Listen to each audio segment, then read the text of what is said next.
என்னோடய பேர் வந்து யுகேந்திரன். நான் வந்து 11th ஸ்டாண்டர்ட் செல்லம்மா ஸ்கூலில் வந்து படிக்கிறேன். இது வந்து என்னோடய செகண்ட் இயர் ஆர்ட் எக்ஸிபிஷன். இந்த வருஷத்தோட டாபிக் வந்து சித்திரங்கள் பேசும் சட்டங்களின் சரித்திரங்கள் டாபிக். அந்த டாப்பிக்கில் எனக்கு கொடுத்த ஆக்ட் வந்து பார்த்திங்கன்னா the Muslim woman protection of rights on marriage act 2019 வந்து இந்த ஆக்ட் வந்து வந்தது. இந்த ஆக்ட் வந்து என்ன சொல்லுதுன்னா, இஸ்லாமிக் இதில் வந்து முஸ்லீம் மென் வந்து முஸ்லீம் உமனை டிவோர்ஸ் பண்ணுறதுக்காக தலாக் அப்படின்ற ட்ரிபிள் டைம் தலாக் அப்படி சொன்னாங்கன்னா டிவோர்ஸ் அப்படின்றது வந்து இஸ்லாமிக் முறைப்படி இருந்தது. ஸோ அது வந்து இல்லீகலாக இருக்குது, அது வந்து இருக்கக்கூடாது அப்படின்றதுக்காக தான் அந்த ஆக்ட் வந்து கொண்டு வந்தாங்க. அது மட்டும் இல்லாமல் தலாக்குன்றதை வந்து எப்படி யூஸ் பண்ணாங்கன்னா, சோசியல் மீடியாஸ், ஃபேஸ்புக் அந்த மாதிரி இடத்துல வந்து தலாக்குன்ற வேர்டை யூஸ் பண்ணி மேரேஜ் பண்ணி அதுக்கப்புறம் ட்ரிபிள் டைம் தலாக் பண்ணி டிவோர்ஸ் பண்ணி மேரேஜ் பண்ணி டிவோர்ஸ் பண்ணி நிறைய நடந்தது. ஸோ அதுக்காகவும் இந்த ஆக்ட் வந்து வந்தது. சைரா பனோ அப்படின்றவங்க வந்து இந்த ஆக்ட் வரதுக்கு ஒரு முக்கிய காரணமாக இருந்தாங்க.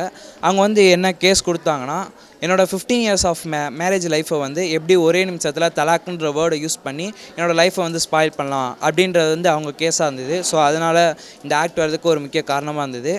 இவர் பேர் வந்து பார்த்திங்கன்னா ரவிசங்கர் பிரசாத். இவர் தான் வந்து மினிஸ்ட்ரி ஆஃப் ஜஸ்டிஸ் அண்ட் லாவாக இருந்தார். இது தான் இந்த ஆக்டை பில்லை வந்து பிரசிடெண்ட்டை வந்து கொடுத்தது.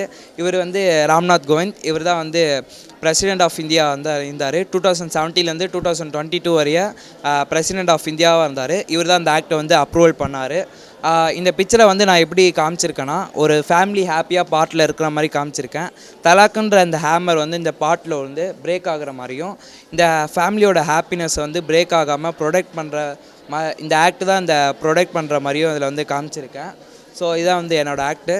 இது வந்து என்னோடய ஃபஸ்ட் பிக்சர். இதை வந்து நான் ஒரு எலிஃபெண்ட் வந்து பண்ணியிருக்கேன். ஒரு ப்ரொஜெக்ஷனாக ஒரு எலிஃபெண்ட்டை வந்து பண்ணியிருக்கேன். ஒரு ஆர்னமெண்ட்ஸ் வந்து ப்ரொஜெக்ஷனாக காட்டி இதில் வந்து நான் பண்ணியிருக்கேன். இது வந்து ஒரு ஸ்டில் லைஃப் ஃபோட்டோகிராஃபி. இதை வந்து நான் எப்படி பண்ணியிருக்கேன்னா, ஒரு கிளாத் வந்து மேலே வந்து தொங்க விட்ட மாதிரியும் ஒரு பாட் ஃப்ளாரை வந்து காட்டி ஒரு பிரைட்னஸான ஒரு பிக்சரை வந்து இதில் வந்து நான் காமிச்சிருக்கேன். இது வந்து என்னோடய லாஸ்ட் பிக்சர். இது வந்து ஒரு நைஃப் பெயிண்டிங் வந்து அப்ஸ்ட்ராக்டாக பண்ணால் எப்படி இருக்குமோ அதில் வந்து இதில் வந்து காமிச்சிருக்கேன்.